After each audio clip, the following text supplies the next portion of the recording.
It's Writer's Dream Time. It's a show where we talk about how authors write their books, how they publish them, and how they market them. We have a Facebook page called The Writer's Dream. If you wish to be on the Writer's Dream, please contact me through the Facebook page. We also have a YouTube channel, and if you want to get the advice and the exciting stories of about 125 authors, please go on the YouTube channel and select some of our very fine local authors. I am Linda Maria Frank. I am the author of Annie Tillery Mysteries. Look for my new one, which is called The Mystery of the Lost Avengers. But today we have a guest. Her name is Aimee Ackell, and Aimee is a wellness activist. She is a motivational speaker, and she's the author of Butterfly Girl, My Lupus Journey. Welcome, Aimee. Thank you. And tell us about your book. Well, my book is about my lupus journey for the last 20 years and how I overcame all my health challenges. And also in the book, I explain how to have a balanced formula for people who are facing a health challenge, because lupus is only one of 80 autoimmune diseases in the United States, and actually the world. Can you tell us what lupus is exactly? Sure, lupus is when your body attacks itself, and when it attacks itself, it attacks your organs and your connective tissue, and it attacks your brain, your kidneys, your heart, your skin, your eyes, and also your joints in your body. So actually your immune system, maybe, is it your T cells or?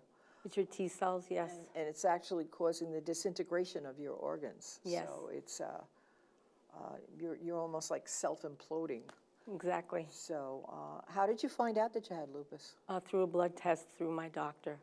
But it took a couple of times because at first they thought I had Lyme's disease, but it wasn't Lyme's disease. Also, my sister passed from it, so it's hereditary in my family. Do you have children? No, I don't. So then I would be concerned about that myself. What are some of the other autoimmune diseases? A rheumatoid arthritis, a surgeon's disease. What's that? That affects your skin and your eyes. You have dry eye, dry skin, and it also makes you very fatigued. Because with most autoimmune diseases, you're very fatigued all the time, and your body's inflamed, a lot of inflammation.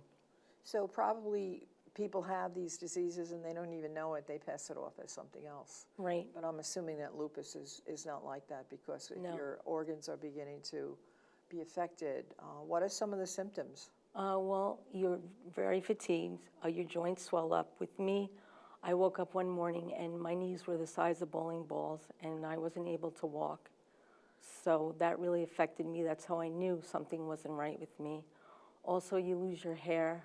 Also, you get a rash on your face. And the reason why I put the butterfly on my cover of my book is you get a butterfly rash when you have lupus. And actually, there are 4 different types of lupus. There's neonatal lupus, when you're born with it. There's discord, which can be just your skin. There's drug-induced, and then there's mine, SLE lupus, which is the most severe. Yeah. So besides, having the butterfly on my face for the butterfly rash, I also feel like I'm coming out of my cocoon because I've healed myself so nicely, because it's been such a long journey. But I think if you work really hard and you're dedicated to devoting yourself to finding healing your body, you can do it. Now, you were an adult when you found out you had lupus, yes? Yes. And what were you doing in your life?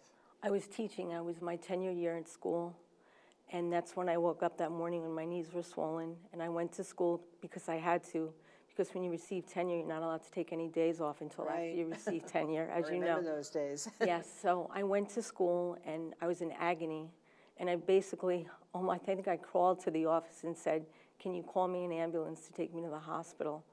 And they did, and I went, and that's how it all started, yes. And so how many years did it take you to regain your health? I would say it took me about 16, I had severely for 16 years. In the last 4 to 5 years, I've been very, very healthy, which is great. But I think that's because they've done recent studies that women who acquire lupus between the ages of 15 to 44, and that's when you have your high levels of estrogen. And now that I don't have estrogen in me really anymore because I went through menopause, because I went through chemotherapy, I think that's why my body has settled down, plus all the exercise that I'm doing to reduce the inflammation in my body. I think that helps a tremendous amount. Yeah, well, that's, but you were telling me before about chemotherapy, and of course people associate chemotherapy with cancer. Right. But there's chemotherapy for lupus as well. Yes, they try to give you chemotherapy to help you change the DNA levels, your genetic makeup in your body, thinking that it'll help your immune system and you won't be as sick with all those T cells and things attacking your body, your organs. So they're depressing your immune system. Yes. Basically.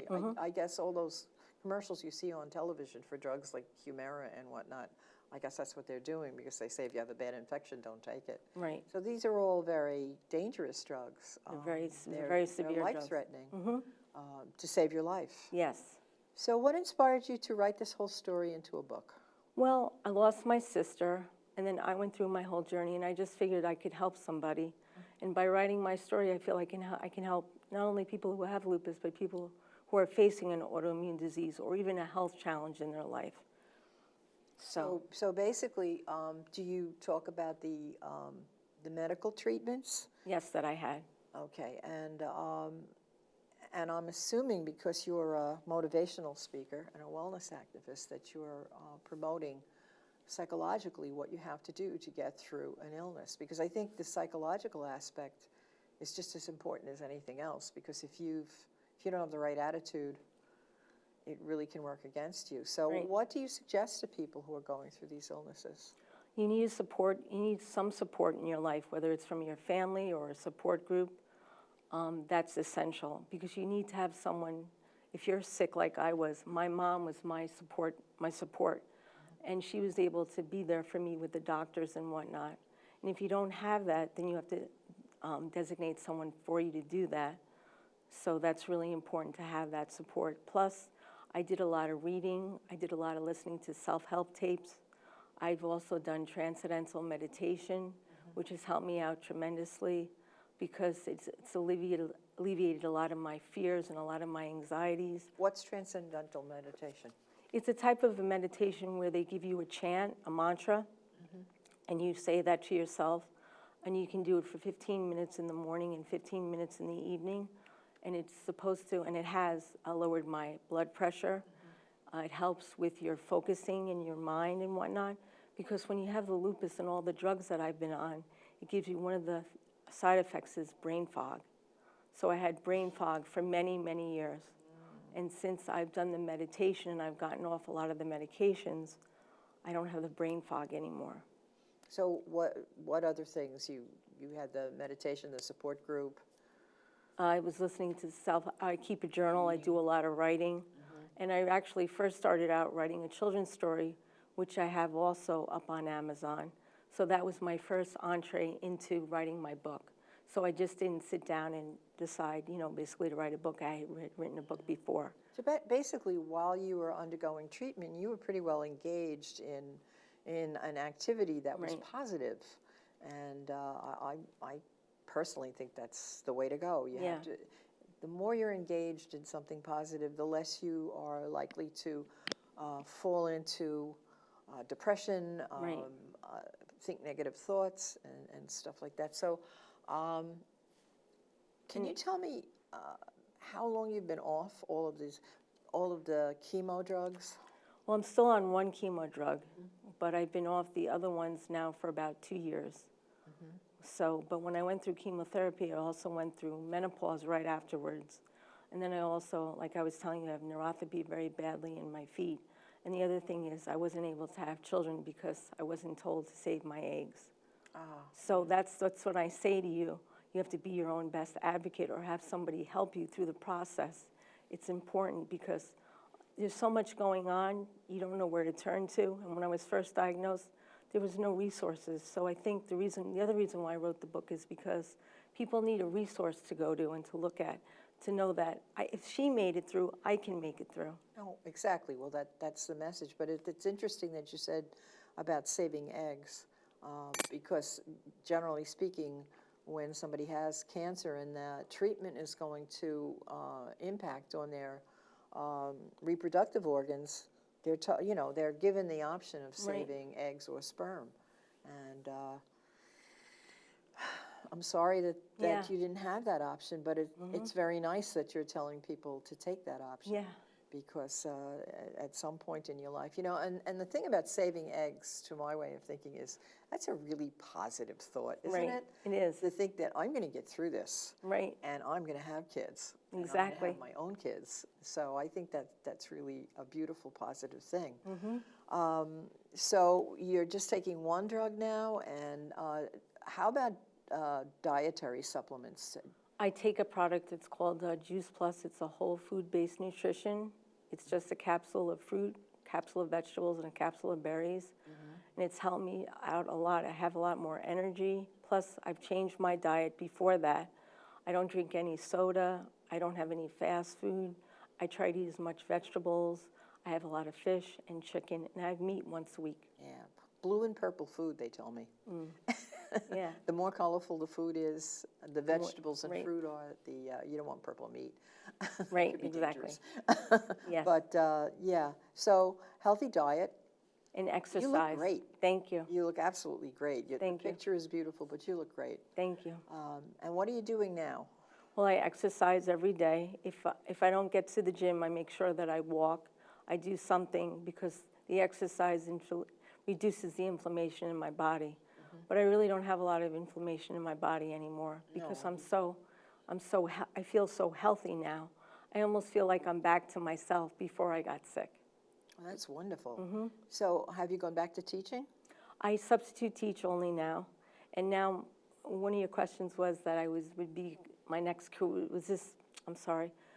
Which career came first, the teaching or the writing? And the teaching came first, but now I want to do the writing as my full-time. Now, you taught elementary school. Yes, Yeah. What grade? fourth grade.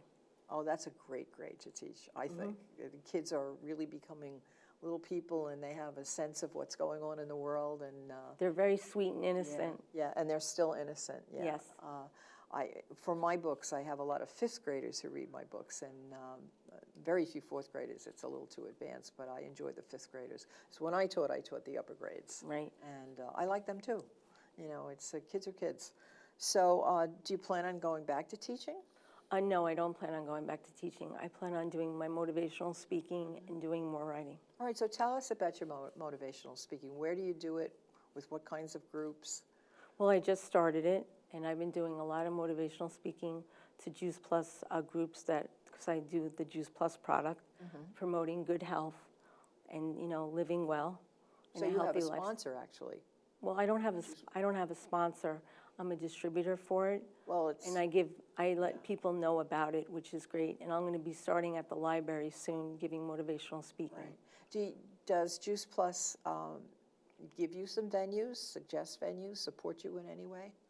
Well, I just started with them too, less than a year, so that's a question to ask them. Yeah, that's a great question to ask them. Yes. Because actually,